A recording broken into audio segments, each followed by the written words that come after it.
Alright, we're time to do the overview of the UltraStar itself. Pretty basic gun. Now you gotta remember this gun came out in the mid-90s. So polymer frame and the contour was something a little unique and unusual, and a lot of people say it was way ahead of its time.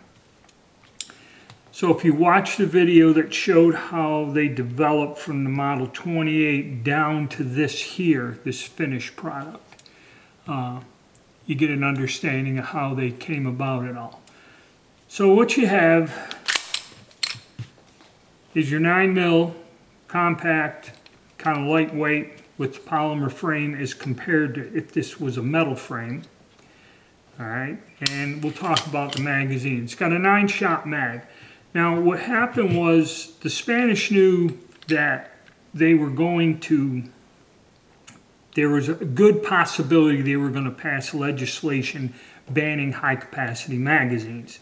So they designed this gun with a single-stack 9-round mag. And if you look into the frame, you see these reinforcement ribs in there. Well, those were put in there because this pistol was originally designed to have a high-capacity magazine, double-stack mag. So what they did to hedge their bets is they put them little ribs in there. And then later on, the mold could be changed if the legislation didn't pass. Now, what they were doing with the FireStar, they made the FireStar Plus, and they lost out. They designed a gun that probably would have sold well, but now by the time they got them in production, the legislation changed things and importation of high-capacity magazine pistols was banned. All right. So the mag's pretty simple, like most single-stack 9s. These are kind of hard to find. They go anywhere from, in beat-up condition, to 35 bucks. I got 2 spares. I paid about $50 a piece for them. They're in good shape, and some of them go $60, $70. So that's something to bear in mind.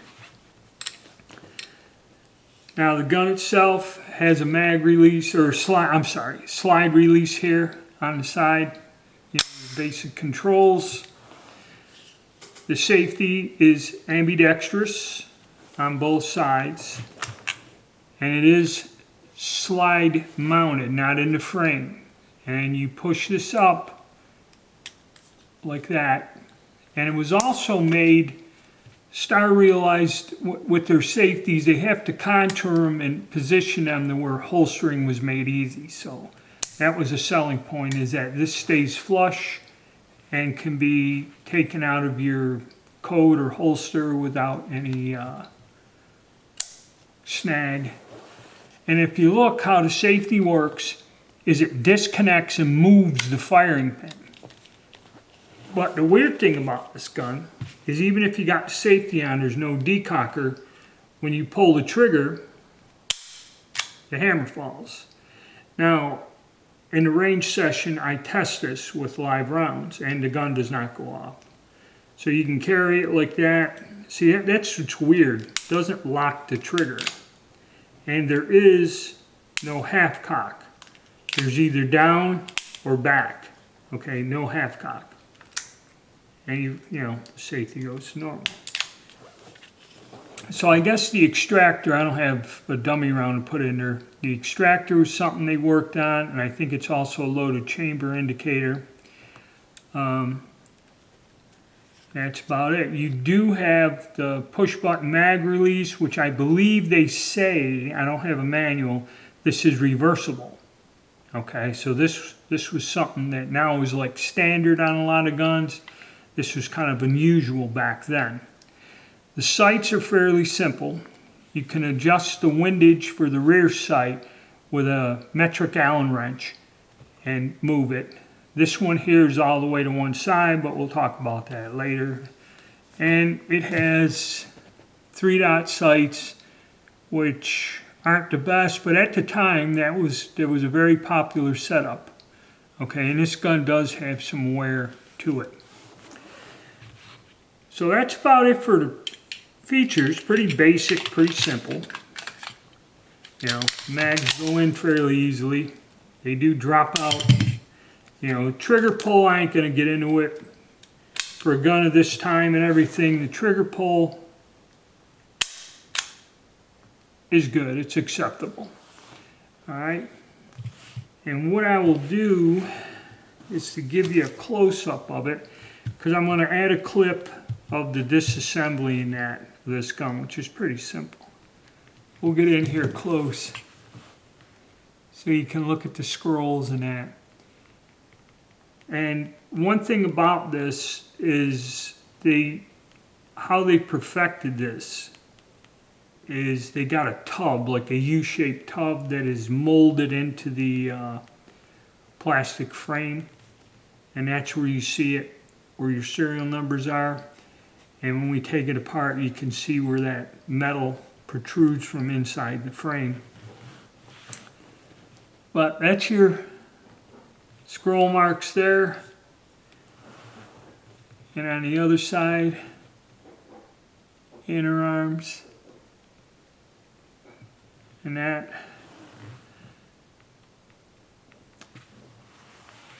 All right, so let's go. I'm going to put in a clip of the disassembly, reassembly, and then we'll go and compare this to a modern gun to end the video. All right, to disassemble the weapon, you got one pin here, the little indentation, and on the left side, you can see it on the other side there, and just around. So you take the side, the right side with the indentation, and you just push it through with the hammer cock. It comes up here on the other side, and you just pull it. It's under a little bit of pressure, so you go back with the slide a little, and just pull it and it'll lock in place there. And then you just slide this forward, and you know, pretty basic. Now this thing here with the sheet metal and that on this guide rod and recoil spring, a little bit tricky getting that back lined up. But you just would push that, can get it off, and you have your tapered plastic guide rod, your recoil spring, and then this metal plate here was added on. They had the metal plate to help with protecting the frame in recoil with this. And then you just take out your barrel like that. Pretty simple, pretty basic.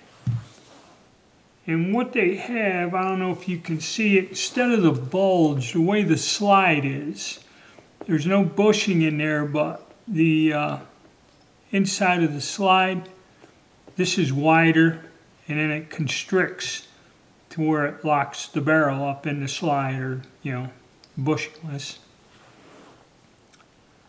Pretty standard fare, okay? And now we have the inside. Now this older style gun, this frame is wide. Okay, number one, it was designed for a larger magazine, but they never made them.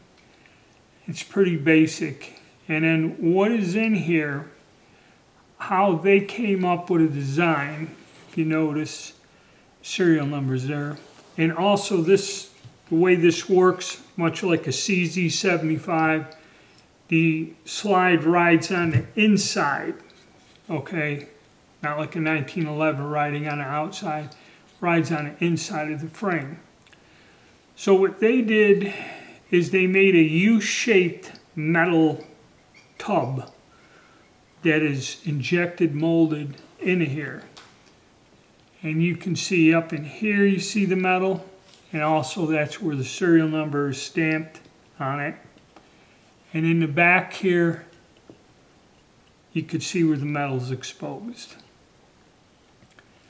Now the whole hammer mechanism, I guess if you release this detent or something, you can draw that whole thing right out of the back of the grip or frame. And as you see, here's the metal back of the assembly. Okay, I'm not going to do that. I kind of don't know how to do it. so I ain't gonna fool with it. And then the trigger and that, just a few metal parts on the inside of the frame itself. So for a 1990s design gun, trying to compete with the Glock and that, and I guess it does somewhat make it lighter, but that's a look at the inside. Now, to assemble the gun, just slide the barrel back.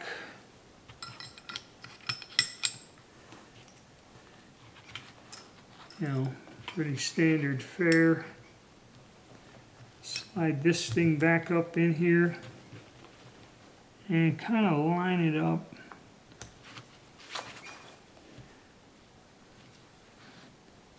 Kind of got to try to get it equal because it'll drop down. Get it equally sitting on both sides of the slide.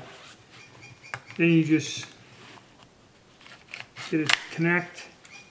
And I'm not quite sure what this part is right here, but you got to kind of depress that down because it was driving me nuts. And with my screwdriver.